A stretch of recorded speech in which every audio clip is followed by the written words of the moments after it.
Okay, this regular meeting of the Waco Independent School Board is hereby called to order. All items which may be discussed or voted upon this evening have been posted as required by state law. I really wanted to extend a warm welcome to everyone present here. We're so glad that you're with us, and to our television viewers. The board's purpose is to set goals, listen to reports of the superintendent, approve budgets, contracts, and personnel appointments, and to make policy for the district. We are not here to make management decisions or solve problems of individuals. Management is the responsibility of the superintendent and her staff. If you have not done so, I would just ask if you would please turn your phones to silent. And I really do appreciate the time that you have taken to join us and for all of your interest in Waco ISD. Esta Junta Regular de Waco ISD está convocada. Les extiendo un amable bienvenidos a todos los que están presentes y los que nos observan por televisión. También los quiero compartir con todos. Las conferencias están disponibles en la página de Waco ISD YouTube el lunes después de la conferencia. En esta página pueden escoger su idioma, así toda la información que se fue discutida está disponible para todos. Por favor, apagar su teléfono celular y les agradecemos el tiempo que comparten con nosotros y su interés en Waco ISD. We will move on to agenda item number 2, public comments. We have one person who is scheduled to speak, Ms. Pam Cooper. She's hiding from my view. Mr. Davis? Oh. Okay, yeah. Good evening, Dr. Kincannon and School Board.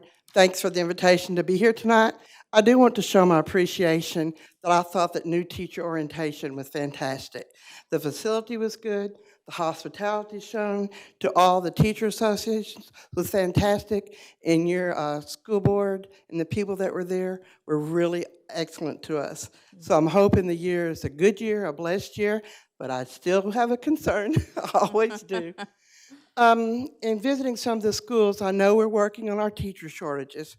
However, we still do have our paraprofessionals filling in as teachers.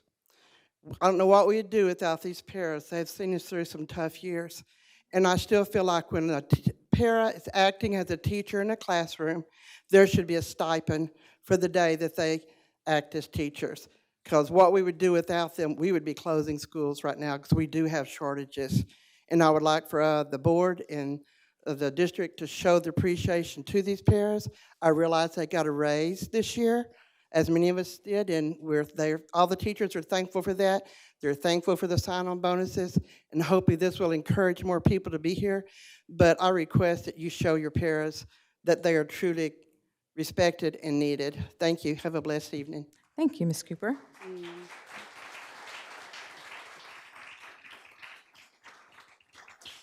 Okay, we are moving on to item number 3, Pledge of Allegiance and our moment of silence. Right now, if you would just pause with me as we take time for prayer, contemplation, reflection, meditation.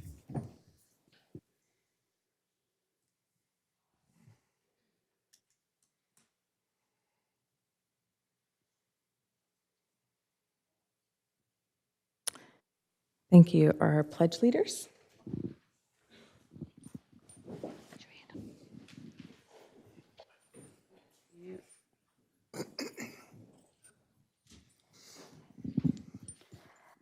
Please join us for the Pledge of Allegiance. I pledge allegiance to the flag of the United States of America and to the republic for which it stands, one nation, under God, indivisible, with liberty and justice for all.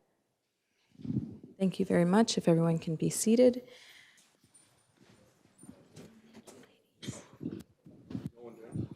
If it is okay with the board, we are going to allow a little more time for special recognitions. So we're going to move Superintendent's Report number 5 before our special recognitions. Thank you. We're waiting on our Community Partner Award person or persons to show up. So I'm going to go first this evening, and then hopefully they'll have time to arrive. We had a great start to our new school year, likely one of the smoothest starts that I've seen in my many years of public education. Of course, that doesn't happen by accident. A lot of people worked really hard, and I want to thank all of our employees who pulled together to take care of our kids. There were lots of good systems put in place, and I'm extremely grateful to each and every one of them, and I'm glad we have a lot of our principals here this evening to get to hear me say that. It was really, really good, smooth start. On the first day of school, we had 12,465 students in our classrooms. Today, we have 13,370 students enrolled. It takes a little time for everyone to get back into school, but they're coming, and they're still coming. And we expect them to still come. That's still about 370 students less than the 9th day of school last year. But like I said, we expect to continue to keep growing. We usually grow up until Labor Day, and then all the way until our official PEAMS Snapshot Day, which is always the last Friday in October, and that's when we take our count. Now, for the purposes of budget planning, I want to remind the board that we projected 13,698 students by snapshot, so we're about, I think, 328 off or so. So if you haven't registered for school and you're watching, come on, we need you. Need you in our classrooms. We're also watching our campus class sizes, and our HR department's been leveling some of our elementary classrooms to make sure that we don't have more than 22 students in grades K through 4 as required by law. And that's always the case the first couple of weeks of school. We did have a few teachers who had to make some changes, which is always hard, moving their classrooms and setting up a second time, but we sure do appreciate them, and they did have this week to make those changes. Instructional staffing, I hadn't heard as much about the paraprofessional coverage, but I will look into that, and I appreciate those comments this evening. We do continue to be challenged by the teacher shortage, especially in the area of special education. And as of today, Waco ISD has 23 classrooms without a teacher. The Transformation Zone has 14 vacancies. We do have permanent subs in classrooms until a teacher can be found, and we are continuing to work diligently to interview and hire teachers. We've been able to reduce our emergency permits this year. As you might remember, that was a goal for us, and we currently have 33 teachers on emergency permits, and that's down from about 80 last year. So we've made significant progress in that. And as you know, we struggled with our teachers who have emergency permits not finishing their requirements within that year, and then that creates a turnover for us. So we were trying to get as many fully certified teachers as we could to make sure that we can reduce that or increase our retention rate. Our emergency certified teachers do have a bachelor's degree, and they have required hours in a particular content area to meet state qualifications for an emergency permit, but they still have to pass one or more exams, and they're taking courses. And once they do that, then they are able to become a probationary or an intern and get a certificate to do that, and then continue into the Alt-Cert program.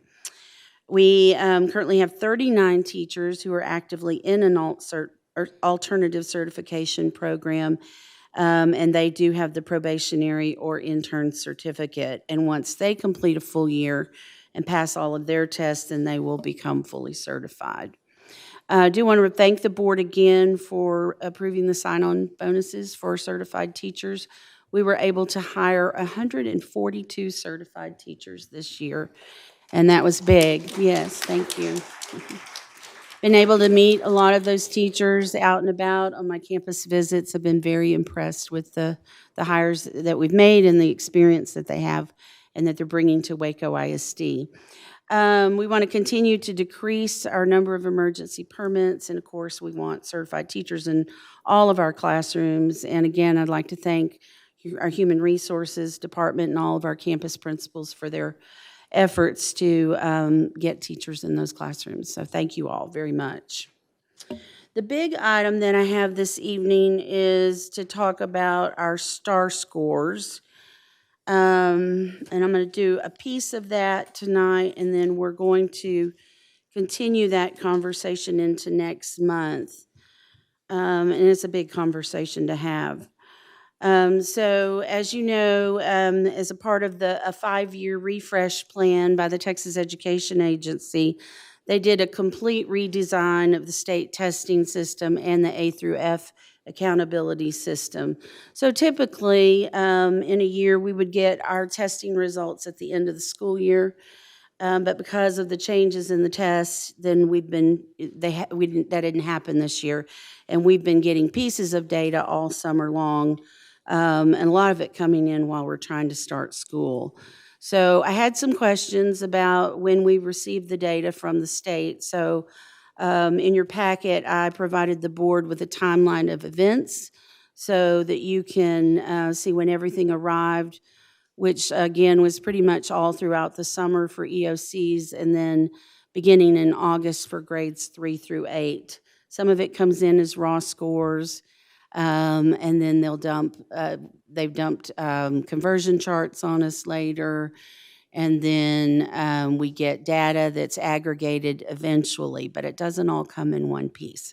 And it does take us time, once we get it, to figure out what we have. It's a very complicated system, and we had changes to our normal routines due to the result of the redesign process, and along with the start of a new school year. We had a new campus opening, and it was a lot. So I want to thank you for your patience with us during this very busy time, and it was an unusual situation. The STAR redesign is significant, and because the state made several changes to the structure of the test, and I want to tell you a little bit about those. They added evidence-based writing in the reading language arts and English 1 and 2 tests. There were cross-curricular passages, which included vocabulary from other content areas that were used in the reading language arts test to reinforce students' background knowledge. There were open-ended questions rather than all multiple choice questions this year, and the state said that no more than 75% of the tests could be multiple choice this year. And to top that off, this was the first year that the STAR was fully online across the state of Texas. In February, the Commissioner Morath, in his testimony to the House Public Ed Committee, described the changes to the test as significant. He said they were so significant that it might even be worth calling it a new name. They didn't call it a new name, still called the same thing, but I think that captures what really happened here. It was a big change for us, and our students certainly felt the impact of the changes to the STAR test, as we had over 200 students testing, as I mentioned, at convocation, well beyond 2 o'clock in the afternoon on that first day of testing. So if I can impress anything upon the board and our community this evening, it's that the STAR test is a completely different test than our students took last year. It's not an apples-to-apples test, and it was TEA's intent, and we don't disagree with their intent, to deliver a more rigorous test with increased standards for the students of Texas. But there are 3 things that are at play here. The first, it's the test itself. Then we have student achievement data, and I'll tell you, you can look at the achievement data and you can make some assumptions about that data, but that's not the story that will be told by the state when the ratings come out. And then that third piece is the accountability ratings. So we talked a little bit about the changes to the test. I want to talk about achievement. And I have given in the packet a series of slides with our overall district averages. Could we pull those up? And that's by grade level and subject area. And this is a high-level look at the district averages for those tests and grade levels. And the board has a handout with all the individual campus data that you can review. And that's online for any of the public to review as well. So what I want to point out is that the STAR test taken this spring, if you were to flip through those 20 slides, Waco ISD had, our performance went up on 16 out of 20 tests. And that is with a new, more rigorous test. The number of third grade students passing the STAR reading test increased, not a lot, but a little bit, and despite the addition of a new online writing component. And that's significant because 40% of the new third grade reading language arts test is now writing. And that wasn't the case in 2022. So big changes. Overall in grades 3 through 8, 15% more of our students passed the mathematics test at the approaches level, and the district saw a 5 percentage point increase in the number of students reaching the meets level. And I'll tell you, the state raised the bar for meets and masters a lot. And Ms. Bell next month will show you how those STAR scale scores increased a lot across the board, even at approaches, but it meets and masters a lot. And so it's significant that we've had such great increases because the standards increased for both approaches and meets. And I'll give you an example of that. At the 8th grade level, there was an increase of 159 scale score points at the approaches level, and the same for the meets level. And to get credit and accountability, you have to move from one level to the next. So growth is significant. And I believe in years prior, the largest scale score increase we've ever seen was, I'm looking for Ms. Bell, 103. So to go all the way up to 159 on a test is a huge jump. So they sure did increase those standards. In science, 19% more of our Waco ISD 8th grade students scored at the approaches level, and that was a significant jump. So, and then finally, as I mentioned at Convocation, I'm really proud of our high schools. We had increases in every single subject: Algebra 1, Biology, English 1, English 2, and U.S. History. And our largest gains, and I'm not going to read every slide, but I'm glad y'all are flipping those through there. Our largest gains were in English 1, where the district improved by 14 percentage points. And as you know, you got to pass that to graduate from high school. So that's a really important test. So you can see the numbers. We have work to do. Obviously, we still do. But our data shows that we're making progress, and our kids are achieving. And I want to tell our schools and our teachers how proud that I am of them. And our team did a great job, everyone working together to improve what's happening. That's worth clapping for, yeah. Thank you. Thank you. Okay, so the third piece, all right, first piece is a redesigned test. Second piece is achievement, just looking at like you would normally look. The third piece is the most complicated, and it's accountability ratings. And I want to make note that TEA has never changed the accountability system and the test at the same time. So this is a first, changing both of those on us at the same time. We have new methodologies for calculating our ratings, which I believe to be driven by politics. I'll just say that. And those are going to result in lower ratings for our campuses and the district. But that doesn't change the fact that our students showed significant gains on last year's STAR test, a different, harder test.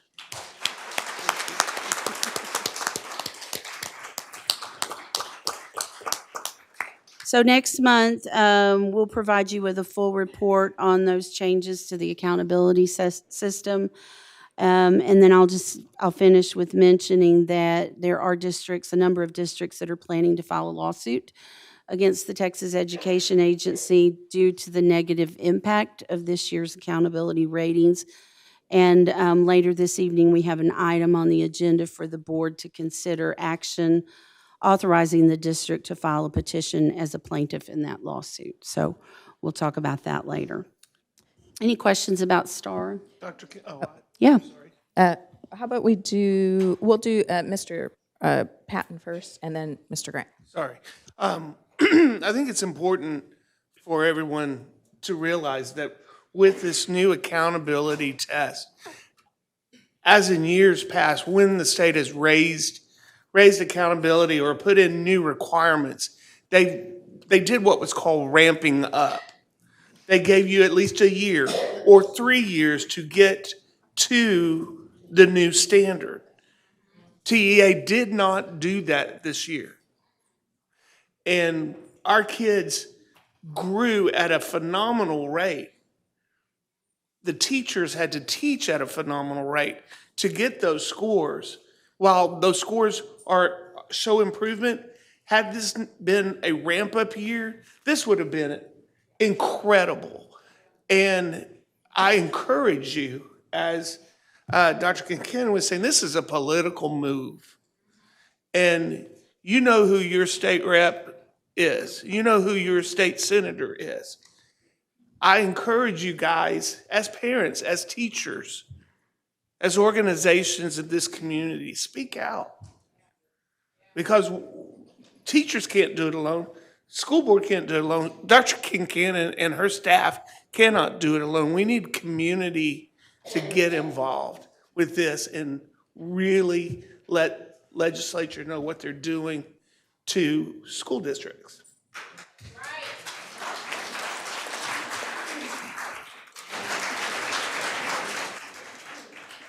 Mr. Grant? First of all, I want Principal Hubbard in my congregation anytime I preach.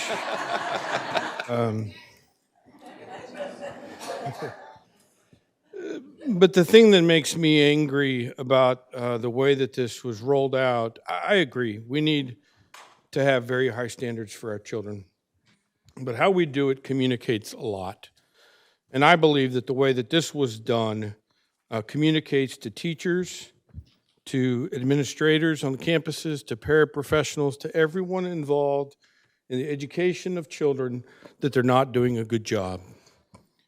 And I'd like to say on just my behalf that we couldn't be more proud of the work that you have done in the past year and years that have led up to this.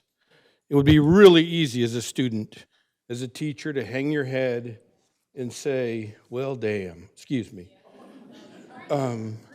It would be really easy to do that if you didn't know what was behind the scenes.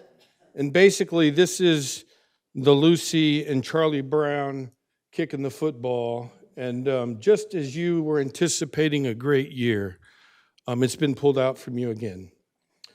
But I want to just affirm you that you are doing an incredible job. And we see that, we love that, and frankly, that's why we're here, right? That's why we are all here, is to do the best we can to educate these kids. And it infuriates me that our TEA leadership just can't see that that's a good thing to do, is to affirm the people that work underneath them. So please, be political. Please speak out to your leaders and say, this has to stop. Because it's all about votes, right? This is all about votes. And if we can activate our community, we will reap the actual rewards that have been taken away. That's it.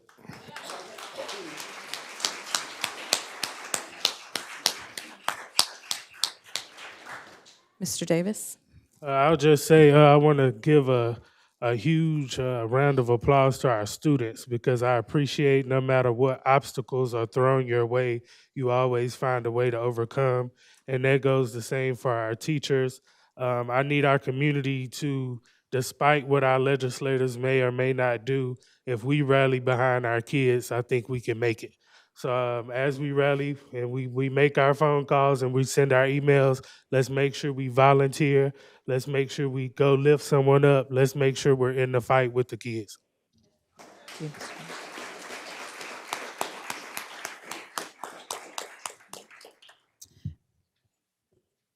I have been looking at this data and poring over it. And when I initially asked Dr. Kincannon about this data, I said, hey, can we get an apples to apples? And then I realized when I started reading the TEA redesign, this is not apples to apples. When I was reading open-ended questioning, so I'm thinking third graders taking this test, 75%, only 75% of the test is allowed to be multiple choice.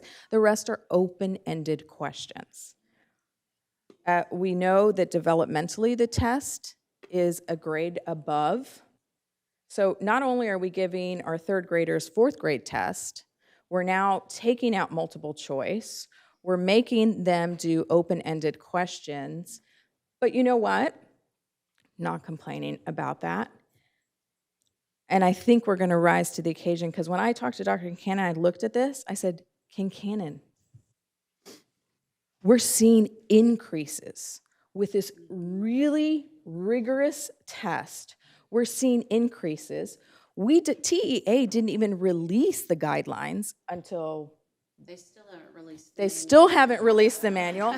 They were supposed to yesterday, and they still haven't done that. And when I look at this, I've been going through and visiting campuses with Dr. Kincannon, and when I go into every campus that I have visited, I am proud doesn't even begin to say the word that I feel when I walk into people's classrooms and I see these kids and I see these teachers and administrators caring for, loving these kids, teaching them with everything they have. To get these scores with this level of rigor and change is incredible. It is. Incredible. TEA has not released the guidelines. They're still trying to, and I agree with Dr. Kincannon, it feels very political because there's a special legislation coming in October where we all know the governor's agenda to push forth vouchers, and it just so happens that Mike Morath thinks that a C is good. If you have a C, that's really, really good. But our public and our community only knows the A through F when we've grown up in school. So this is a very, very skewed rating system. Very skewed rating system, and I want to commend our students, our teachers, our administrators, everyone, because when I look at this data, I called her on the phone the other evening, like maybe at 9 o'clock, and I was like, this is great. This is great data, so thank you. I told Dr. King, we need to do something for our staff, because this shows me the work, and it's not just happening in pockets. I'm seeing it all throughout the district. So thank you, thank you, thank you. And if there is anyone who doubts it, they need to schedule a tour to these campuses and walk through, because these campuses are outstanding, and I would put them up against any district in this state. So thank you. Stephanie, one more thing, if I may. Yes, And Mr. so, Pep. folks, what we're saying, next month, when those ratings do come out, whenever TEA gets ready to post and figure out where they're going to put campuses and districts, remember what we're saying tonight. Because TEA, Mike Morath is saying a C means you're doing a great job. We don't want C's. We don't want anything less than the best for our kids. And our faculty and staff are busting their rear ends to make that happen. Our administration is doing that. Next month, when this comes out, please remember this conversation tonight and what we're saying. Yes. Just want to piggyback one more thing. I think we're also saying, please get involved. So when you see, hey, we're looking for tutors, hey, we're looking for reading club volunteers, we're looking for mentors. Please take the time to get in the fight with us to get our students where they need to be to reach these new standards. Yeah, so, and Dr. Kincannon alluded to it, later on, the board will be taking action on a potential lawsuit. So I just want you to know, your superintendent has your back. She's got your back to the staff. All right. Okay. And moving on to 5D. All right, thank you very much. A lot of superintendents are upset about STAR. I'll tell you, it's going to be interesting to see what happens at the end of September, and probably all along the way, getting there too. Okay, the last item that I have, and excuse my voice, is House Bill 114. And this is the bill that was passed during the legislative session, which requires school districts to implement mandatory DAEP placements for students found in possession of using, selling, giving, or delivering e-cigarettes on school grounds or at school-related events. And also, in addition to that, any student found to be in possession of a THC vape cartridge will be charged with a state jail penalty, state jail felony, excuse me. And so this is really a big change, and it is concerning. It's our kids need to know, don't bring that stuff to school. They don't need to be using it to begin with, but any student caught with those e-cigarettes or vapes will be subject to DAE placement, and the law says we shall place them there. So I sent out a letter to families and our staff recently to make sure that everyone understood that change in law, and we'll continue to reinforce that awareness. I think that goes into effect September 1st. So we're trying to get the word out on that. And we're also trying to educate our kids about the dangers of using those devices. So be happy to answer any questions about that. Yes, sir.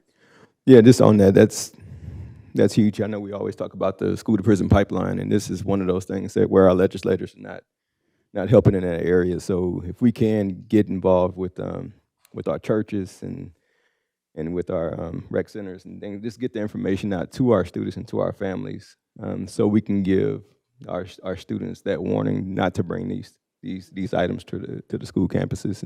Like we said, we don't want them doing these things, but you know, this is harsh. It's very harsh, I think, and we struggled. We saw more vapes last year, I believe, than probably previously in this district, and we've been working on that. But this is a harsh punishment, and we need our kids in classrooms, not in the DAEP. Yes.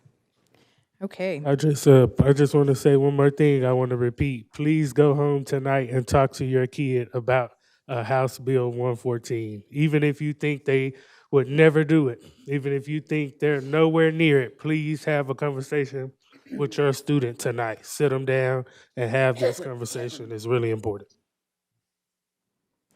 That's all I have this evening. Thank you. Okay, thank you, Dr. Kincannon.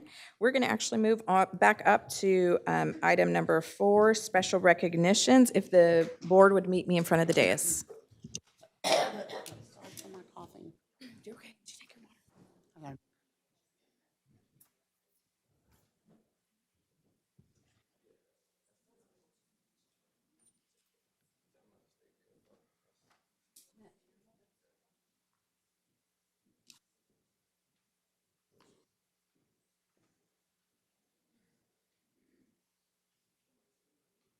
Good evening, Madam President, trustees, and Dr. Kincannon. Tonight, we're going to start recognizing our pledge leaders who are both from Waco High School. Denise Palacios is a senior, and her favorite subject is science. She participates in choir and is a member of the JROTC. When she graduates, Denise wants to be a cryptologic language analyst in the Air Force.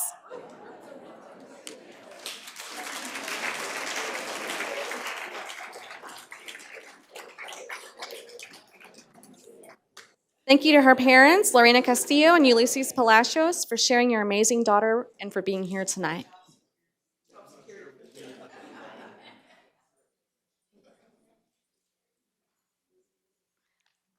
Our next pledge leader is Yesenia Antonio. She's a junior who loves to read. She's in the National Honor Society, is a superintendent scholar, and participates in AVID and is a member of the JROTC. When she graduates, she wants to be a criminal investigation special agent in the Army.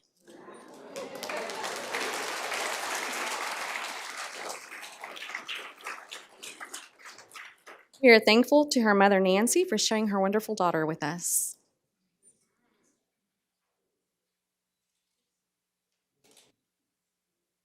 Thank you. Next, we have our Educators Rising National Competition Award winners. Waco ISD's Future Educators Academy students Nayeli Villa, Kentavia Duffy Dotson, and Isela Martinez claimed national honors, placing third in the Inside Our Schools presentation category at the Educators Rising National Competition. Competing against 52 other teams from across the country, their winning submission was a video that showcases the district's implementation of a Grow Your Own Teacher program, which starts with the Future Educators Academy. Thank you to Dr. Beth Brabham for your leadership in this academy and for being here tonight with your students.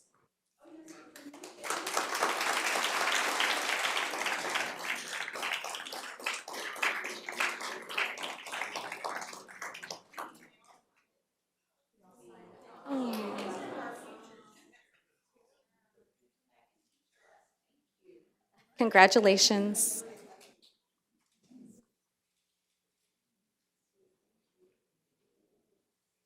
Next, we have our Texas Art Education Association District of Distinction Award.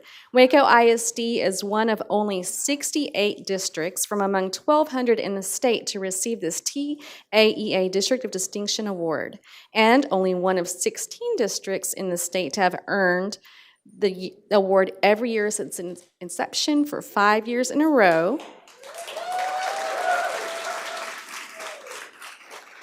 And this places the district's visual arts program in the top 1.3% of all visual art programming in the state of Texas.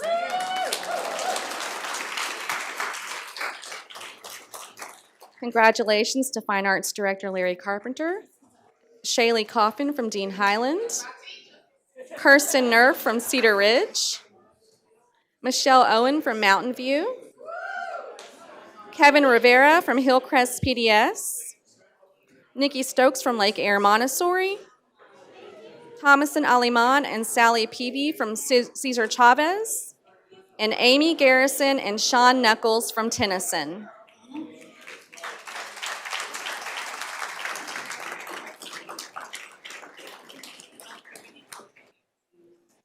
You want to get a group photo?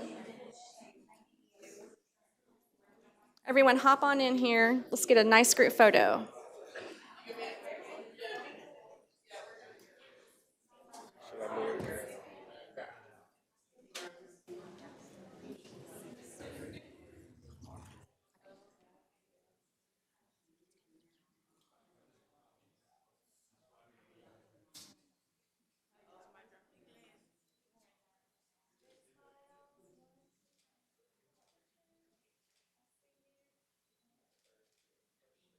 Congratulations.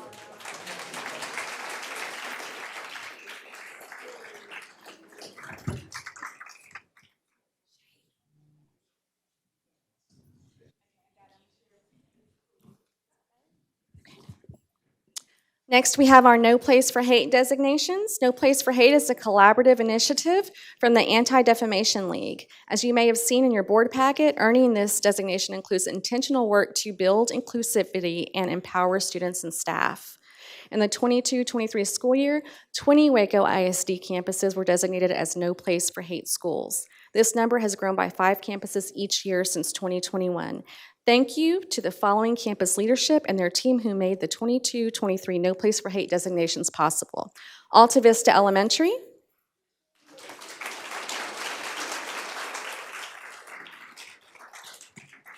Bells Hill Elementary,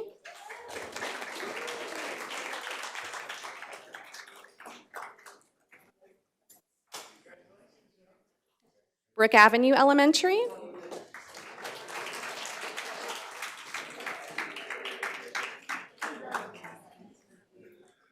Cedar Ridge Elementary,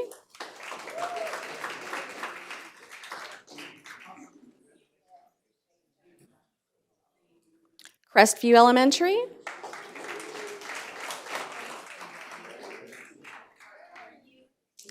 Dean Highland Elementary,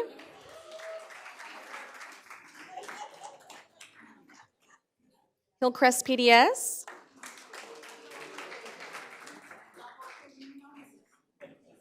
Kendrick Elementary,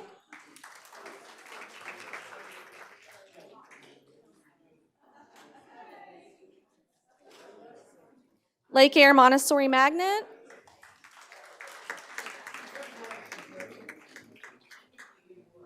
Mountain View Elementary,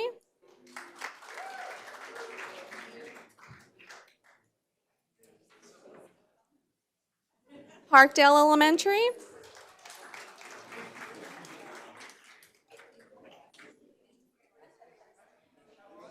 Provident Heights Elementary,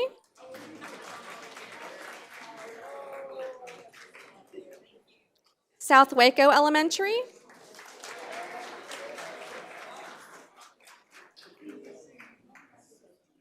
West Avenue Elementary,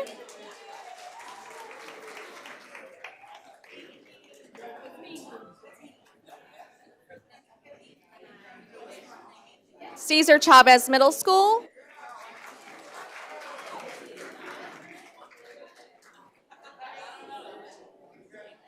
Cesar Chavez Middle School,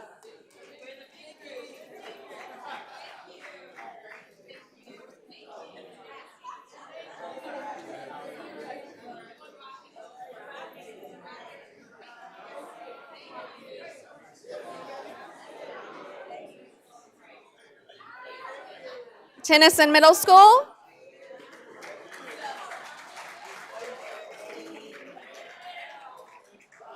University High School,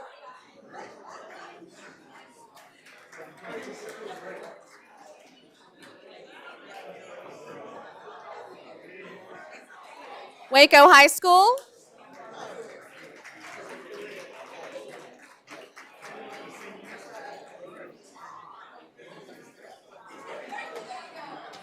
Brazos High School,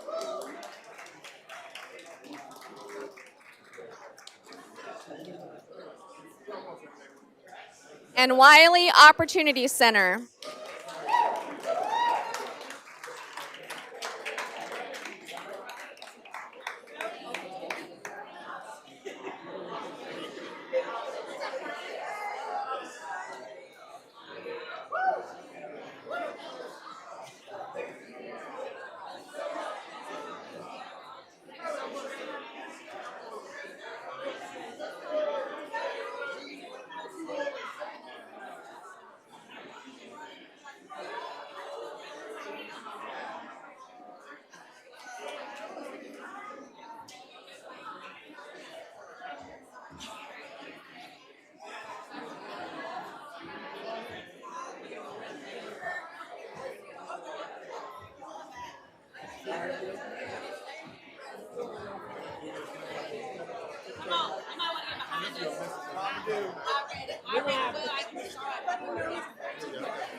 We can probably fit a few more up top.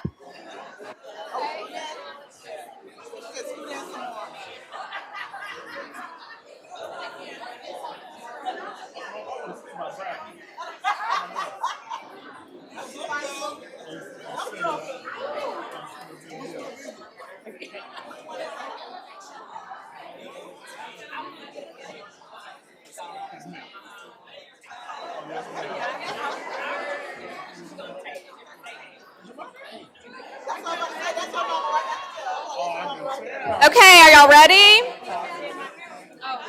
Good looking group up there. Eyes to the front. 1, 2, cheese.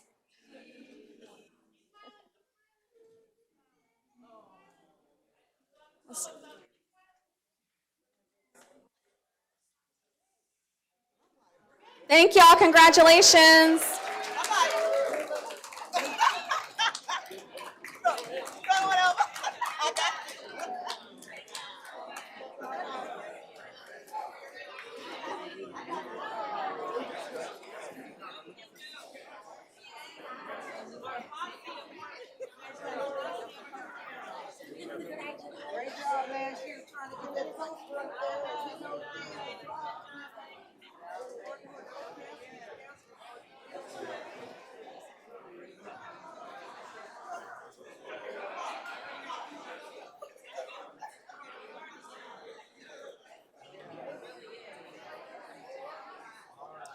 And next we have our Community Partner Award.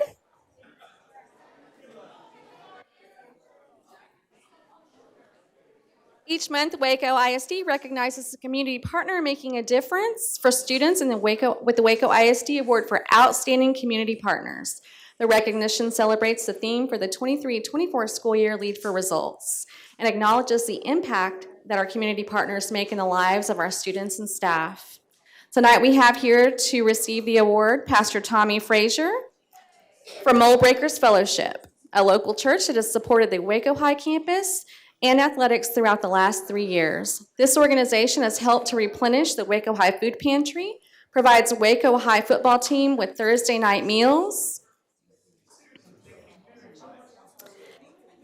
and the Waco High athletics programs with snacks, sport drinks, and high nutrient meals. They also mentor students outside of school, have donated fare tickets and clear backpacks to students, have hosted a community backpack event to provide students with school supplies, and are participants in the Waco ISD Back to School Family Fest event. Thank you so much to this group for all that you do for our students and staff.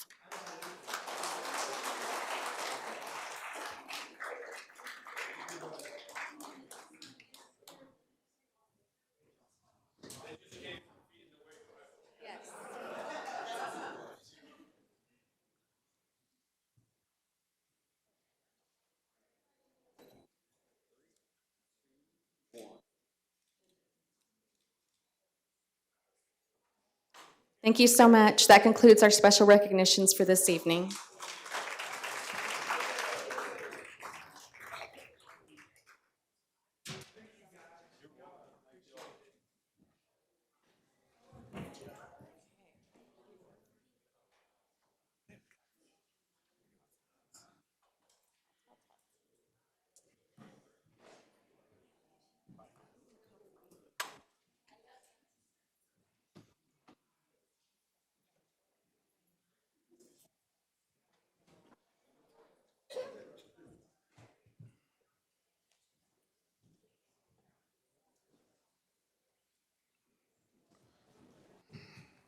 Cheryl,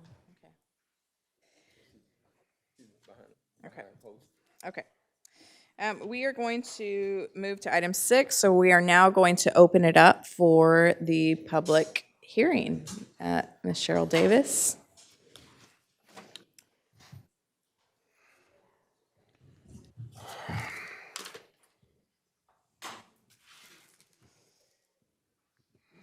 Okay, this is almost the last step. Oh, boy. Only 2 more little things after this. Okay, so this is our public hearing on the budget and tax rate.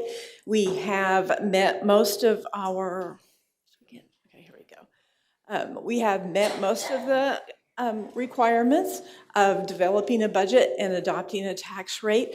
The Education Code, Section 44002, requires that the superintendent prepare or have prepared a budget covering all the expenditures of the district for the following fiscal year. And these are fiscal budgets. You all, as we've talked about, don't adopt budgets necessarily for grant funds. You do all the fiscal budgets. A summary of the proposed budget as compared to the prior year's revised budget is posted on our financial transparency page on the district's website as required. Texas property tax law, on the other hand, governs our adoption of our tax rate. Under the Texas Constitution, the concepts are embodied in truth in taxation, and a lot of what we're going to cover tonight is more those truth in taxation. We'll spend a little time on the budget. We spent a lot of time on the budget already and showing you the proposed budget, so tonight we'll really talk about the truth in taxation issues. The Texas School District tax rate are composed of two parts, the maintenance and operations rate and the interest and sinking rate.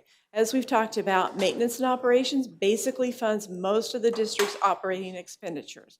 The INS taxes, that's interest and sinking, as I said, is really debt service that funds that bonded debt that the voters have approved to build facilities or buy equipment, such as buses. Right now, what we have out there has been strictly for school facilities. The property tax collections through both the M&O and INS tax rate are our local match in leveraging our state revenues. So this is our proposed tax rate. The maintenance and operations tax rate is 0.7664 over $100 of proposed valuation, and then our debt service rate is 262187 over $100 of proposed bonded in debt to pay our bonded indebtedness. Now, TEA does cut off the M&O rate when they compress it to 4 digits. Our tax office, when they calculate our debt service rate, they go all the way out to 6 digits. So we always end up with a little bit difference there. In comparison to the proposed budget with last year's budget, our maintenance and operations budget is pretty flat compared to what we adopted last year. It's only a 0.84% increase, and our debt service is a 4.09% increase. Now, that is because we issued a lot of debt over this last 2 years. We have now issued the entire $355 million that the voters approved in the 2021 bond election. So for that, our total expenditures have increased 1.28%. Which, when you consider what inflation is right now, and that we did a 3% increase, that's a very modest increase on our budget. So our total appraised values, this shows you what the appraised values for the preceding tax year and then the current tax year. Last year, those appraised values for all property were $12.7 billion. This year, they're $14.2 billion. The total appraised value of new property was $215 million last year, a little bit less this year, $179 million for the current year. The total taxable value of all property last year was $8 billion, and this year it is $8.6 billion. The total taxable value of the new property, $200 million compared to $169 million in the current year. At the bottom, you see the amount of our outstanding and unpaid bonded indebtedness as of the August 31st, September 1, because we just got through paying our, we always have debt payments in the month of August, and net of those is $453,665,000. So this is our last year's tax rate and how it compares to what we're proposing as a tax rate. So our last year's tax rate for M&O was 0.9429. To the rate that would be required to maintain the same level of maintenance and operations in the district would be 0.71943, and we are proposing a rate of 0.7664. On interest and sinking, last year's rate was 0.298969. Our required rate would be 0.29108, and we are proposing a rate of 0.262187. Now, the difference there, we are not, if you look at that, we wouldn't be getting enough revenue with that proposed rate in debt service to pay our debt, because it says we need 0.2918. Where we're going to make up the difference, part of it we had excess collections in the current year, so that is going into our fund balance in the current year. We have to use that in order to pay our debt service in this coming year. And then the other piece of it is that there was a hold harmless component for this increase in the homestead exemption and state revenue in the debt service fund as well. So we talked about before, we received about 300,000 in this prior year for debt service. We're going to get about 2.3 million next year. So that allows us to set a little bit lower proposed rate in debt service. So our total rate goes from $1.241869 down to $1.028587, and that is a 17% reduction in our tax rate. This is the comparison of the proposed levy with last year's levy on the average residence. So our average market value of our residences last year was about $214,000. The average market value this year is about $234,000. The average taxable value last year was $132,000, and this year is $149,000. With last year's tax rate at that $1.24, the taxes due on the average residence would have been $1,643.01. With this year's tax rate of the $1.28, the tax bill would be $1,539.62. So that's a $103 decrease in taxes due on the average homestead.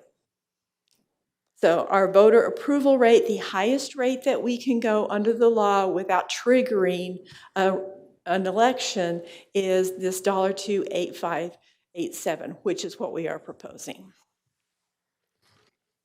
This just gives you a look, and we've looked at this before, on what the tax rate has done in the district over the last, from 2005, when we first started compressing the tax rate, till now. As you can see, we had an M&O rate in 2005 of $1.446 and an INS rate of 11.9. That was before we had that 2008 bond election where we issued bonds. And so you can see in 2008-9, that's where it went up on the debt service side. And then there was a compression from 2005 down through 2007 of that M&O rate. That was part of state funding, replaced some of those local revenues. And then the next compression started in 2018. You see that, and it has been compressing. We have that maximum compressed tax rate that the state is compressing our M&O tax rate every year.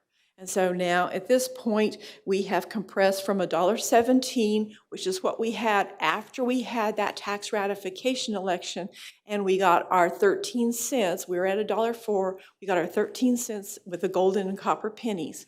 And so we were at $1.17. We have now been compressed down to this 77.6 cents. We still have those gold and copper pennies, right? Sort of. Now, we have, originally we had 6 cents in golden pennies and the others were in copper pennies. And then when the state actually compressed the copper pennies, so they have been reduced, but then they moved 2 cents from copper pennies into golden pennies. So right now we have 8 cents worth of golden pennies, and then up to, it goes to 13 cents is the difference with the copper pennies. But yes, and they are no longer, they only compress those copper pennies that first year of compression when they did the maximum compressed tax rate. They are not continuing after that point, at least so far, to compress those copper pennies. And again, as we talked about, as we developed the budget, those golden pennies are what, because the one thing that did increase in state funding was that inflationary adjustment to the golden penny to tier 2 and the golden penny match from the state. That did go up. It's about the only thing that went up, except maybe the safety allotment with that 15 cents or whatever it was. But that went up. We made about $4 million on that on those golden pennies. Wow. Okay, so this is our official budget summary. It is made up, the official budget is made up of 3 funds: the general fund, the child nutrition fund, and the debt service fund. These are required by state law that they're included in your official budget. So our general fund budget, estimated revenues of 157.6 million, with appropriations of 161.7 million. So we have an average decrease, the decrease on that is 4.1 million. We have operating transfers, as we've talked about, to Guama, Guaca, and our day school for the deaf to make them whole. It's estimated to be right under 600,000. That means we have adopted a budget with a deficit of $4.6 million. We do have a beginning fund balance, this total fund balance of 52.2 million, that if we did indeed decrease the budget by 4.6 million, we would end up with an ending fund balance of 47.6. Again, we typically underspend that budget. This year we underspent it by about $4 million, so hopefully that will end up, I won't say we're going to break even, because I think this is a little tighter budget than it's been, but I don't think we're going to be drawing down the fund balance at 4.6 million.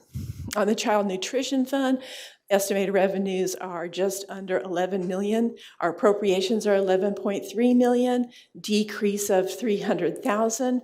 Our beginning fund balance has continued to grow.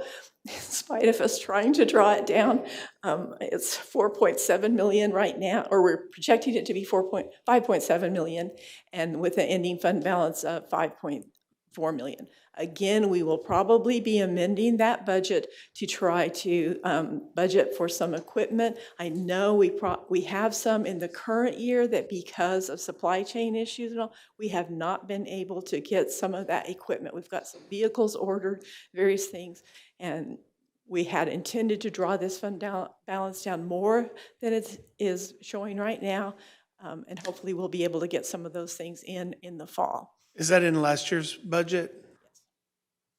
Yeah, we have it, and we will re-budget it right after the first of the year when we figure out by August 31st what came in and what did not come in. We will re-budget those items that did not come in and spend it out of next year's budget. Okay. On the debt service fund, again, our estimated revenue, 25.4 million. Our appropriations are 25.9. Plan to draw that down by 546,000. As I said, that is intentional because we had excess collections this year, and we have to use that money instead of setting a higher tax rate this year. So we're starting out, I think, with a beginning fund balance of 5 million, and we'll end up with a fund balance of about 4.5 million. So just looking at those budgets in total, of course, our general fund is 81% of the official budget. Child nutrition fund is 6%, and that debt service fund is about 13%. On our revenue side, looking at it by revenue source, in total, our state program revenue is 42%. Local revenue is 50%, and our federal program revenue is 8%. So when you're just looking at those official budgets that we just looked at, most of that federal revenue is going to be food service. There is some in our in the general fund that mostly comes from indirect cost revenue off of our grants. And that indirect cost revenue has been higher than it normally would be because we're getting the unrestricted indirect cost rate on the ESSER funds. So we're able to pull about 10 to 11% out of ESSER into the general fund as indirect costs to help cover administrative costs, plant maintenance and operations, and those kinds of things. On our state program revenue, in this case, it's almost entirely in the general fund. There is that 2.3 million that we mentioned in the debt service fund, but most of that state revenue goes into the general fund for the official budget. And then the local and intermediate source revenue, debt service, of course, is mostly local revenue from property taxes, and the rest of it is in the general fund. Little bit in food service for adult meals, but that's a very small piece. Looking at our official budget by major function, as you can see, most of it goes into instruction and instructional related services. That's 47% of the budget. Our instructional and school leadership is 7%. Student support services, which includes guidance and counseling, social work services, health services, transportation, food services, and co-curricular activities. That makes up about 15% of our budget. General administration is 4%. Our non-student support services, which is plant maintenance and operations, security and monitoring services, and technology services, is about 13% of our budget. Our community services is less than 1%. Most of our community services you'll find over in Title I and some of the other funding sources. Our debt service is 13% of the budget, and our intergovernmental charges is 1%. That really is the appraisal district, because that's the only thing that falls under that category. Cheryl, you said transportation is under student support services. How much, do you know roughly what, out of that 15% wedge, how much that transportation is from that wedge? I'm sorry, I'm doing it again, I'm putting you on the spot. I'm just curious, how much of that cheese That wedge is? budget we're going to adopt later on tonight, I can tell you that exact amount.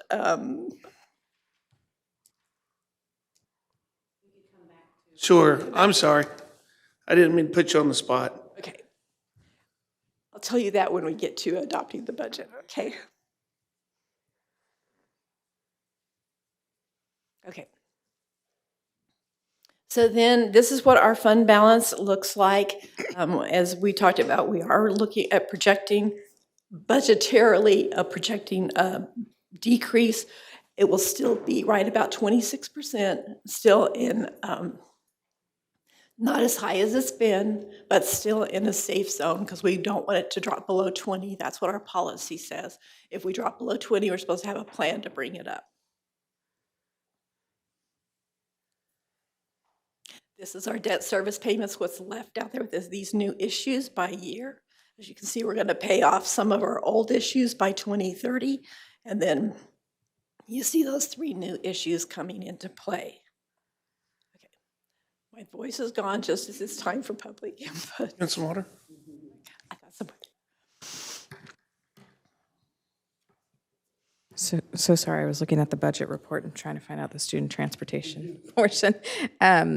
Are there any comments from the public? Okay, hearing none, that concludes our public hearing. Thank you, Mrs. Davis. Cheryl. Thank you, Cheryl. Information items and reports. Is there any discussion on that? Mr. Grant? No. Mr. Davis? Was that, no? Okay. Mr. Vidania? No. Mr. Guillory? No. Mr. Ochoa? No. And Mr. Patton? No, ma'am. Okay. Moving on to consent agenda. Is there anything to be pulled from the consent agenda? Okay, great. Then I will entertain a motion to adopt consent agenda as presented. So, Mr. Patton, thank you. The second was, Hillary. is Guillory? Was Guillory? second. Okay, thank you, Mr. Guillory. Is there any discussion, Mr. Grant? No. Any discussion, Mr. Davis? No. Any discussion, Mr. Vidania? No. Any discussion, Mr. Guillory? No. Any discussion, Mr. Ochoa? No. Any discussion, Mr. Patton? No, ma'am. Seeing none, I will take a vote. All in favor, say aye. Aye. Any opposed? Passes unanimously.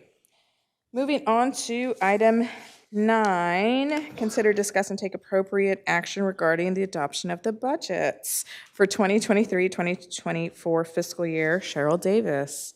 This is Mr. Patton, where she will answer all of your questions All the ones that just popped about in my student head. transportation. I'm so sorry, Cheryl. You know me long enough to know that I do Might find this. it faster than I mean no harm. This is a very big agenda. Yes. I'm sorry.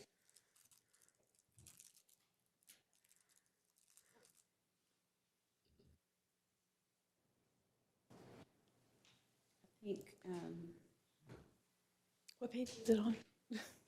Oh, yeah, the consent, sorry about that. I'm sorry. See if I could scroll to the page. You guys went faster than I was ready for you. Okay, so transportation is $3.7 million. $3,729,228. Great question. And we get approximately $560,000 from the state for transportation. Yes. 560. 560? And so we don't get any federal funds or anything like that for transportation? No. I forgot the dollar amount per mile, but that's one of those areas where the state hasn't increased over the years. Well, they actually did with House Bill 3, but it went up to $1. I mean, they simplified it and they took away some of the complication of the linear density on mileage and all, but it's $1 a mile. Yeah, it's usually a topic of discussion for the Texas legislature because it's an area where they don't really fund us very well. We get a little bit more Yep. for our special ed routes. And CTE. there was a bill proposed that was going to increase transportation, but it was one of the ones that kind of fell by the wayside. Sounds familiar, huh? Okay, so you have in your packet the official budget, as we just discussed, for those three funds. There are four other budgets. Actually, it's 3 other funds, but 4 budgets that you also adopt because they are on a fiscal basis, and we are the fiscal agent for those budgets. The budgets were prepared on the following assumptions: an ADA estimate of $11,816, local net property values of $9.2 billion with 104.8 in value under protest and 1.3 in homesteads with tax ceilings. The maintenance and operations tax rate, as we talked, of 0.7664, and the interest and sinking rate of 0.262187. The budgets do include a overall salary increase of 3% for all employee groups. It raised the teacher beginning salary from $51,475 to $52,975. And we did increase on the paraprofessional schedule and the auxiliary schedule, and it is for the full-time regular employees now. And that will start at 302, pay grade 302 on the auxiliary schedule, and pay grade 202 on the paraprofessional schedule. We increased our starting salary to $14 an hour within that. As far as benefits, we did not increase our contribution to group health. We have a very substantial contribution to group health in comparison to most districts, so we did not increase that this year. There will be some impact on benefits because of that. And but we also had a 3% increase in TRS. That is part of, back in 2019, actually was voted then, and it's been, there's been an increase every single year in TRS contribution since then, and that approximated 3%. The proposed budgets were, in total, we have our general fund budget of $161,660,047, child nutrition fund of $11,281,649, debt service fund of $25,920,221. The other budgets that we adopt: the Greater Waco Advanced Healthcare Academy, $1,346,786. The Greater Waco Advanced Manufacturing Academy, $1,341,933. The McLennan County Challenge Academy, $886,247.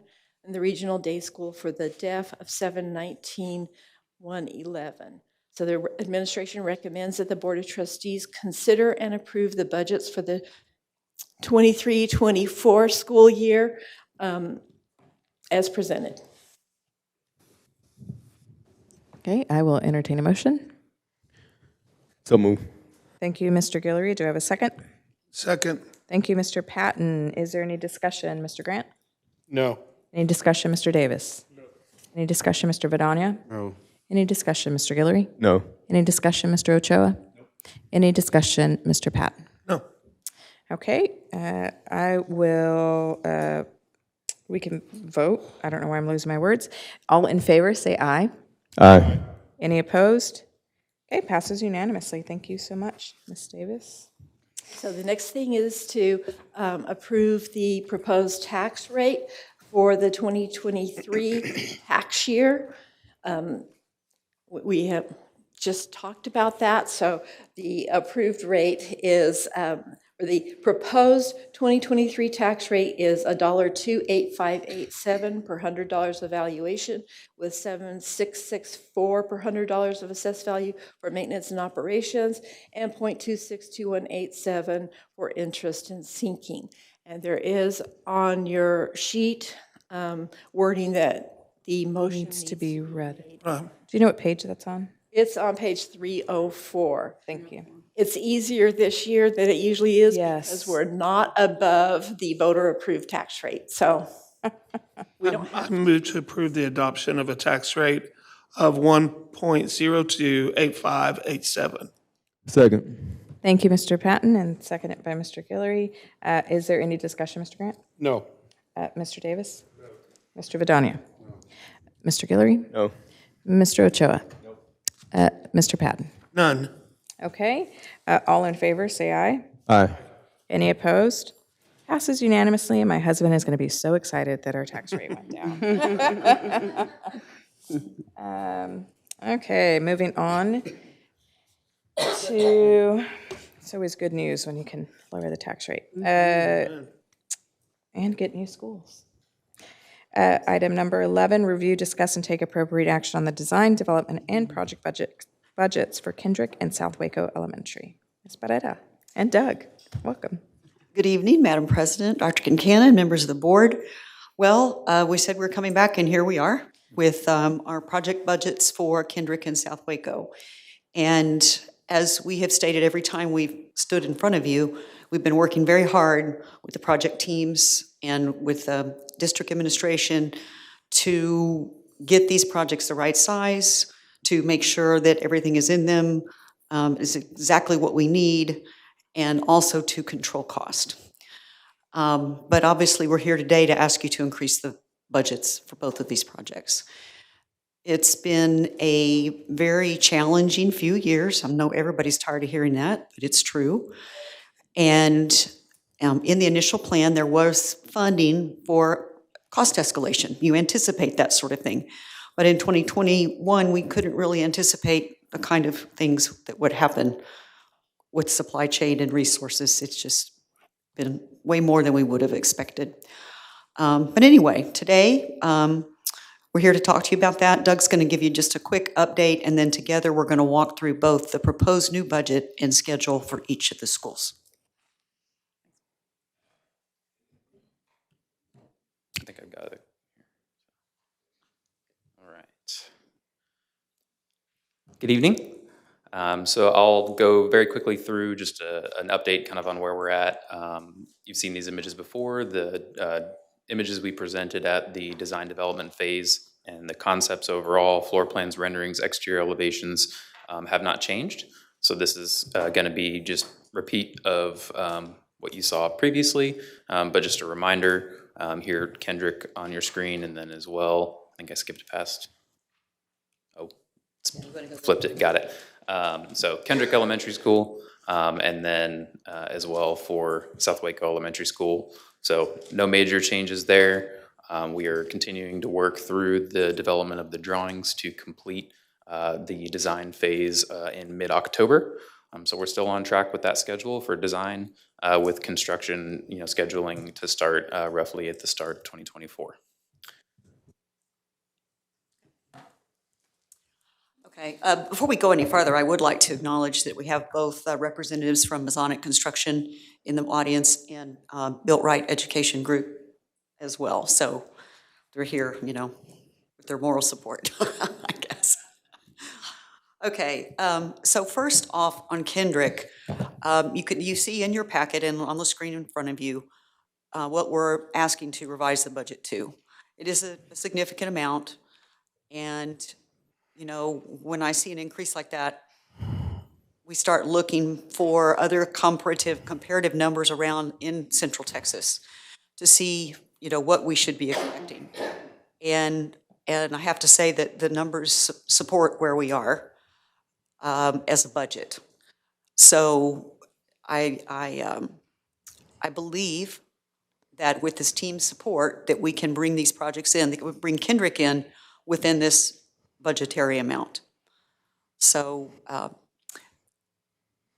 Dr. Kincannon and Ms. Davis and I met and went through all the projects and looked at all the available funds that we have in various places, from insurance proceeds and interest earnings on the bond, to determine if we were able to fund this amount or to ask you for this amount. So this is where, you know, we wouldn't be coming to you today if we didn't know we had the way to do this. Doug, you want to walk through the schedule on Kendrick? Quick question. So the overages due to inflation It's a lot of different and things. supply It's issues? inflation, it's lack of resources, tremendous amount of work in Central Texas. Subcontractors are really busy, Some increased scope. increased scope. There were some things we added. Supply and demand. Yeah, so there's many different functions. And even though, you know, we saw a lot of the supply chain disruptions during the pandemic, it's not gone back to the pricing before. It never quite snaps all the way back, you know, it's really high. So we're seeing still a lot of volatility though. So it's possible that we could have really good bids. And I know both of our construction managers at risk are working really hard to get good contractor participation, because that's what's going to help us get the best number, you know, the best number on bid day. So. Thank you, ma'am. I will point out as well that the values you're seeing there are total project costs. So in the list there, that includes your contingencies, that includes everything from a cost perspective. Not the 47 is not your construction, your harder cost. It's the total project. And then as far as schedule, this is just a little bit more detail for y'all on Kendrick specifically, on how we're looking at breaking this out from an issuance standpoint. So another thing that's going to help is by issuing some early work. So construction for the main building would begin in January, but we are issuing some of the scope here. Actually, the drawings came out last week, and so we'll be bidding those in September, and that will allow us to move into the site development permit phase, get in front of the city, and get those requests for the permits in, and that'll also allow some of that scope to bid as soon as possible, which will only help with the inflation and the escalation along the way. And then, as I mentioned, these are based on our drawing sets that our CMRs had at the time, and we do try to remain conservative through that. And as we continue to hone our drawings and they get more detailed and we provide more information through the design process, they'll be able to continue to sharpen their pencil. And hopefully we'll always be targeting opportunities for VE and bringing those numbers down. So again, we feel confident that this is reflecting the maximum amount that we would ever need to see, but hopefully coming in below that. So again, starting in January for the construction start, working through roughly the April-May timeframe of 2025 for the new elementary school. And that would allow for your move-in over that summer with construction completion and students coming back August of 25. Any questions on Kendrick? This budget doesn't include, retrofitting of Indian Spring, does it? The work that's going to be No, required? it does not. In fact, we're walking Indian Spring tomorrow, Mrs. Barrera, and Mrs. Lozano and myself, just to see what we think we need to do to be ready for elementary students by January. My idea is that it's pretty simple, refresh on some paint, maybe lowering some toilets and water fountains, that kind of thing. I've converted a middle school space before to a pre-K center, so I have a pretty good idea of the kinds of changes that need to be made. I don't think we're talking very extensive work, but there are some things that need to be done, and we're going to look at that tomorrow, start looking at that tomorrow. Will both floors be used, Dr. Kincannon? I don't know, we haven't made any decisions. Like, we've been really focused on getting Carver open, and so now we'll shift our attention to this move, and we have a few months to do that, and we'll have to move our students, and we'll have to move all of Kendrick, basically, by January 1st, or as soon as we can, so that they can demolish the old building. But no, there's no money in here that I know of for that. For renovations, is that correct? Yes. Well, there's a little bit. There's contingency money in the project, right, that could be used if we wanted to. But it's probably spoken for. It's probably spoken for in some of these increases.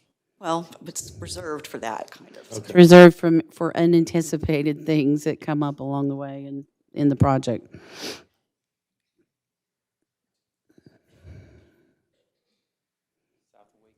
Okay. So South Waco is it's a little bit of different situation. And as far as, it's not quite so big a request. But there were some things that, and you'll notice that in the original budget, we didn't have anything allocated for furniture, fixtures, equipment, or IT. And the challenges we've had with that building is because it's an existing building, there's been a lot more renovation of systems required that were not necessarily anticipated. So where their IT, MDF room needs to be revised to really fit and to really give them the kind of room they need. And then as we look at upgrading the electrical, we have to upgrade electrical throughout the building, not just in one area. So those are the kind of impacts that we're seeing on this one mostly. We did start out with a little more scope than we were able to afford, so we had to reduce that, but we still have all the programs and spaces that we started off with initially.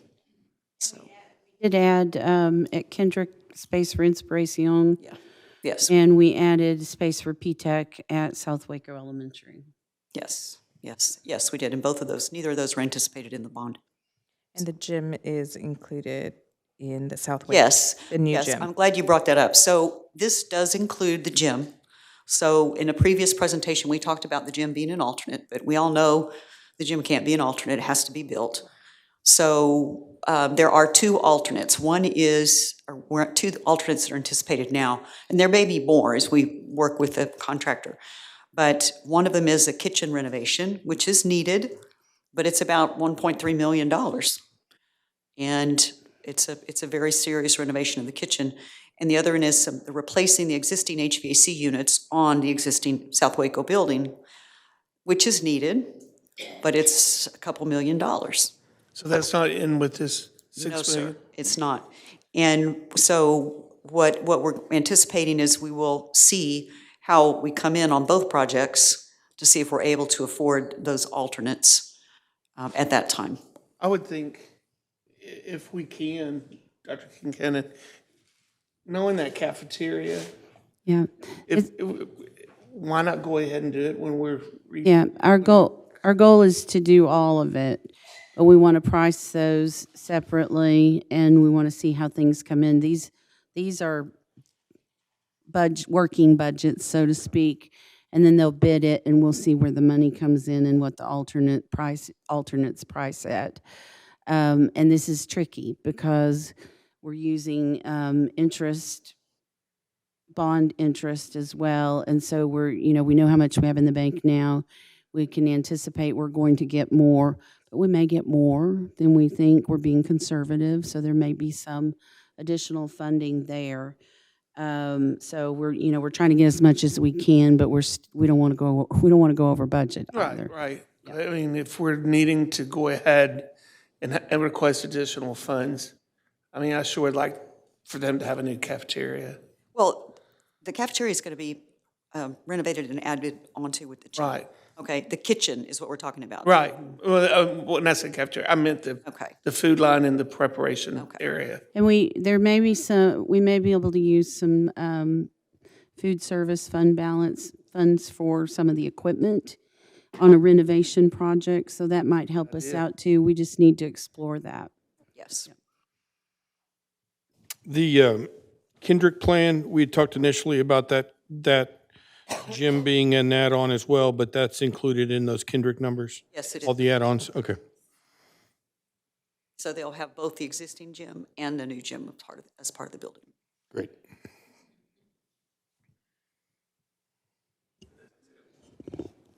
Okay, well, go ahead. I just wanted to point out the schedule on this one is a little bit different because it is an active campus. We're doing some phasing, and we've gone over this lightly before, but just want to speak to the work that Masonic has put in to really make this as seamless for the campus as possible. And so you can see with 2024, we're primarily focusing on the new addition.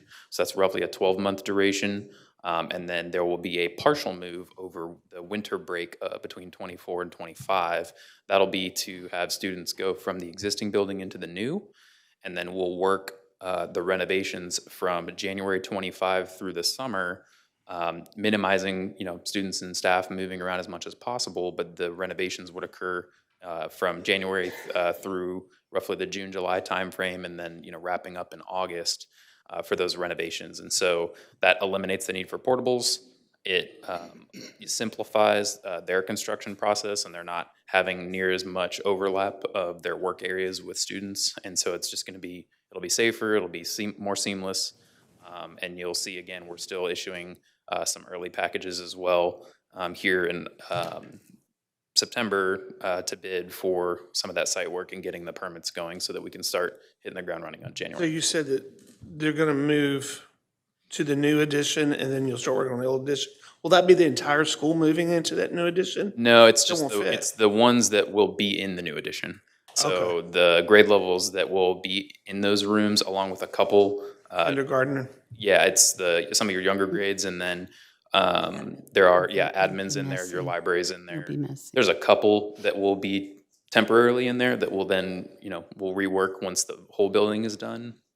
But generally, our goal is to hopefully only have to move. And so if you get to work on the cafeteria, the food lines, that'll be after school's out? Well, actually, it has to start during the school year to get it done, but I believe in the schedule that Masonic put together, it starts in 2025 and finishes in August of 2025. And we had already spoken with the food service director, with Cliff, about, can he make it without a cafeteria for one semester? And he said, yes, he could. Okay. So we coordinate with him on that. I was going to invest in a taco truck. It's going to make some money. Good deal, thank you. We really hope that the bids come in good, because I had a dream we're going to have some money left at the end because we have some other needs in the district. So we want everyone to work really hard on these bids and get the most we can for as little money as possible. Challenge accepted. That's a challenge, yes. Yep. Okay, well, I will entertain a motion to approve the design development plans and revised budgets for Kendrick South Waco Elementary School as presented. I'll make a motion to approve the design development and revised budget for Kendrick and South Waco. Okay, thank you, Mr. Vidania. Do I have a second? Second. Either one. Either one, any, many, let's go with Ochoa for second. Okay, Mr. Grant, any discussion? No. Mr. Davis, any discussion, questions? Mr. Vidania, any discussion or questions? No. Mr. Guillory, any discussion or questions? No. Mr. Ochoa, any discussion or questions? And Mr. Patton, any discussion or questions? No, ma'am. I have one question. Off of our bonds, about how much have we accrued off of the interest on those bonds. I'm looking for Ms. Davis. I think she's behind the column, and I think it was about 11 million. Yes. Just over 11 million. Okay. The more. Yes. Okay, great. That was one question that I had. Okay, we take a vote. All in favor, say aye. Aye. Any opposed? Passes unanimously. All right, Doug and Mrs. Barrera, you have a challenge set before you. You have delivered, though, in our last board meeting. I was so glad for some of those cost savings, so really appreciate all of your work, scrubbing the budget, looking at ways to cut cost. Really do. I know that is a hard task, but I just am so thankful for all the work that you guys have put into that. So. Okay, let's move into item number 13. Consider, discuss, and take appropriate action to claim a good cause exemption. Alternates. I'm so sorry. I skipped 12. I didn't mean to rush you off there. Consider, discuss, and take appropriate action regarding the allowance expenditure authorization number 6 for Tennyson Middle School alternates. Mrs. Barrera. Okay, so as you remember, maybe last month that I came to you with a big old nice credit, and I told you I'd be seeing you again, so now I'm asking for approval of this allowance authorization. So when the board approved the contract for Tennyson Middle School, we were not able to accept the alternates that we wanted to accept at the time. We had identified them because if we do that, we're able to award the contract and then move forward, and award a contract within budget. So the two items that we want to talk about today is the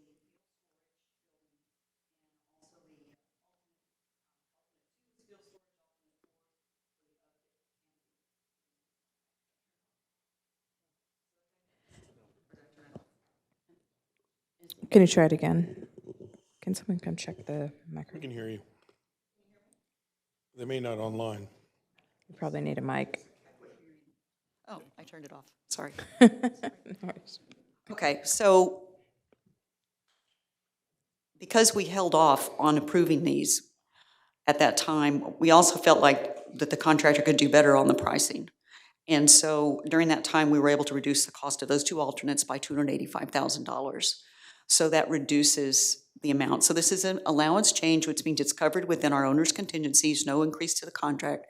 I just want you to know that, we're working hard to control these costs all the time. So there are still two more alternates that we need to come to you with. One of them will be the demolition of the building, which sounds like an odd alternate, but we knew we were going to have to do it. And the other one is field events. And all of this makes Tennyson on par with Carver for all the facilities. So it's important to have that parity there.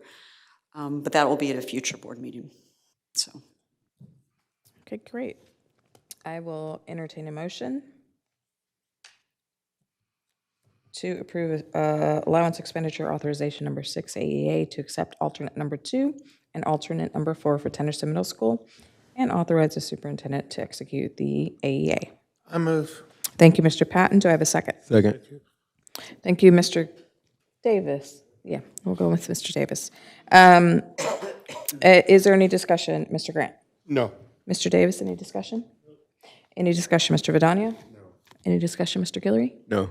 Any discussion, Mr. Ochoa? Just have a random question. Do they still destroy buildings the old-fashioned way, where they kind of?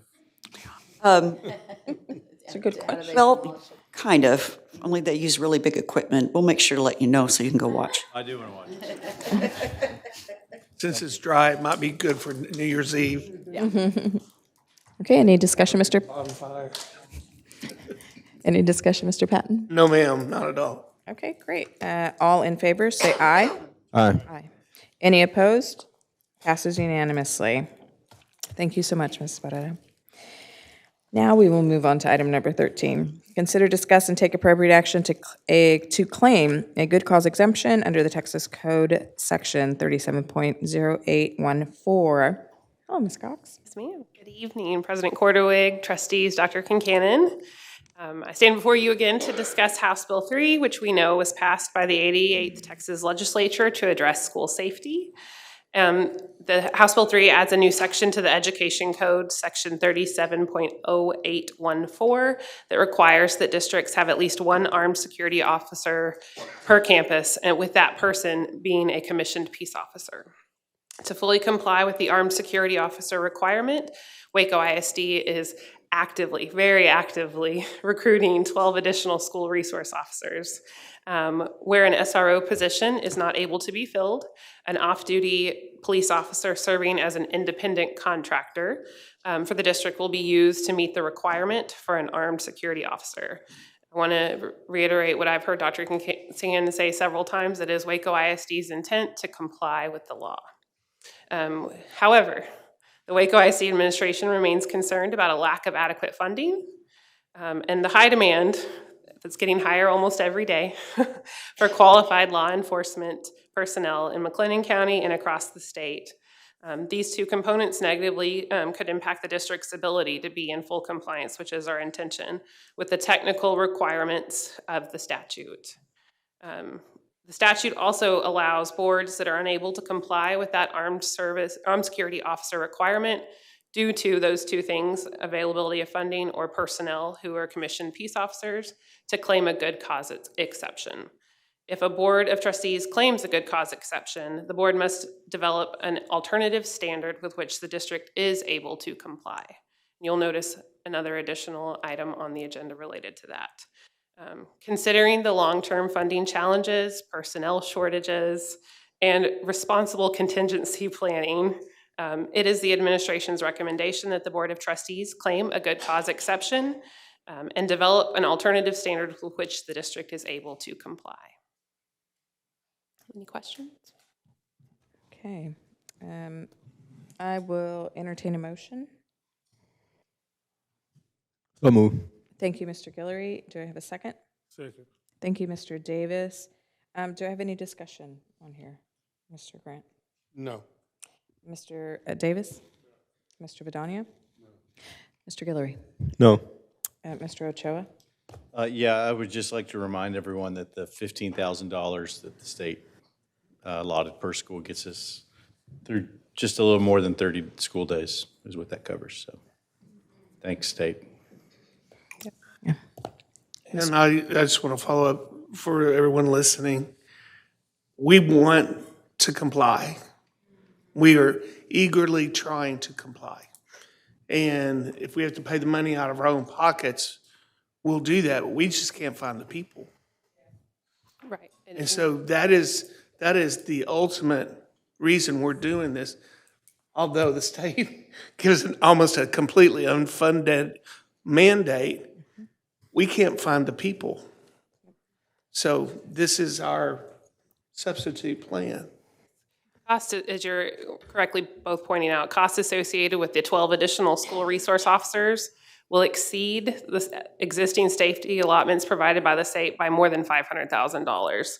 And that additional measure that we're putting in place to bring in off-duty police officers is going to cost us as much as $400 to $420 a day per campus, per school.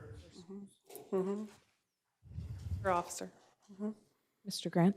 I do want to say to Officers Freeman, Ramsey, and Pettis, we've done a deep dive in this, and the biggest takeaway I have is to say thank you for what you sacrificed for us. You could be making more money elsewhere. It's a calling to be a school resource officer, and we're grateful for it. You help keep our kids safe and alive, and our teachers at ease. And we do want to meet this mandate, but we do not want to put people in positions that they're not qualified for. And that's the paradox we find ourselves in. So we choose to be out of compliance, trying to be in compliance so that we don't make a bigger mistake. Okay, I do want to point out the administration's recommendation is that the Board of Trustees claim a good cause exemption under Texas Code Section 37.0814 due to the lack of funding and lack of qualified personnel. So this is not just a funding issue, like our fellow board members have said. This is also a personnel issue. And With that, all in favor, say aye. Aye. Any opposed? Passes unanimously. Thank you so much, Ms. Cox. And announcements. Yes. It is finally here, week 1 of Friday Night Lights for both our Waco High Lions and University High Trojans. Waco High kicks off at 7 p.m. at the Waco ISD Stadium, and University will be traveling to Robinson. Kickoff there will be at 8 p.m. As we prepare to enjoy this full season of football at Waco ISD Stadium, we want to make sure that fans know that tickets are available online and that there is a clear bag policy in place for the stadium. Volleyball district competition kicks off soon. For both high schools, those games are on Tuesdays and Fridays. Athletics has a complete listing for team competition schedules, including the middle schools, on their website if you're interested. Coming up after that, we'll have Labor Day. Just around the corner, the district and all campuses will be closed Monday, September 4th in observance.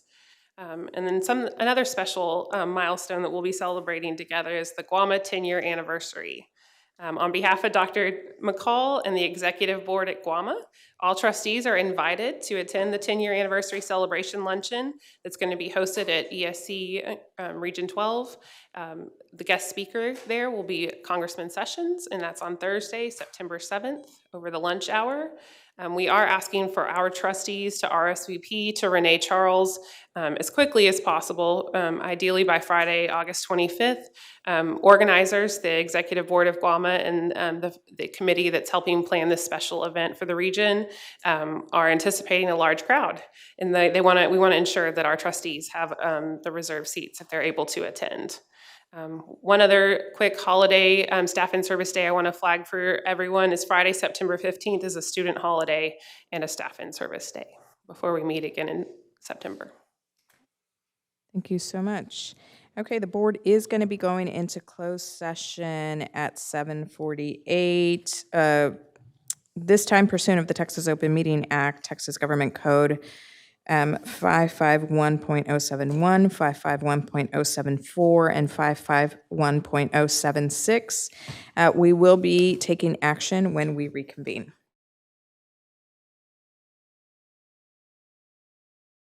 Okay, the board at 9:10, the board will reconvene in open session. We will move on to item number 15, consideration of, nope, I'm so sorry.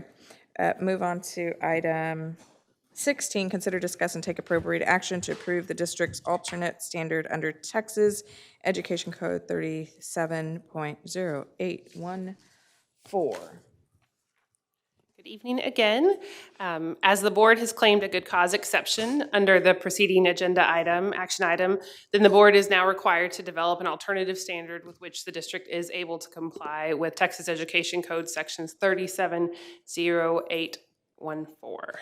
An alternative standard plan has been developed by the district in which relevant safety and security contingencies for all of the district's campuses have been considered.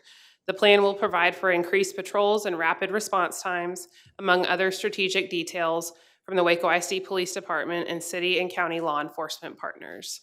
Due to the sensitive nature of the safety and security matters involved in developing that alternative standard and the specific provisions of that standard, the administration has presented details within the closed session. It is the administration's recommendation that the board approve the district's alternative standard under Texas Education Code section 37.0814. Okay, great. I will entertain a motion. I move that the administration recommend the board approve to approve the alternate standard under the Texas Education Code section 37.0814. Thank you, Mr. Guillory. Thank you, Mr. Davis. Any discussion, Mr. Grant? No. Mr. Davis? No. Mr. Vidania, sorry. Mr. Guillory? No. Mr. Ochoa? No. And Mr. Patton? No. All right, all in favor, say aye. Aye. Any opposed? Passes unanimously. Moving on to item number 17, consider, discuss, take appropriate action to authorize intervening in lawsuit against Texas Education Agency. I move that we authorize a petition and intervention being filed adding the district as an intervening plaintiff in the accountability lawsuit against TEA. Okay, thank you, Mr. Grant. Do I have a second? I second. All right, we're going to give it to Patton. We're giving it to Patton. All right, any discussion? Mr. Grant? No. Mr. Davis? No. Mr. Vidania? No. Mr. Guillory? No. Mr. Ochoa? Mr. Patton? No. All in favor, say aye. Aye. Any opposed? Passes unanimously. And with that, we are adjourned at 9:13.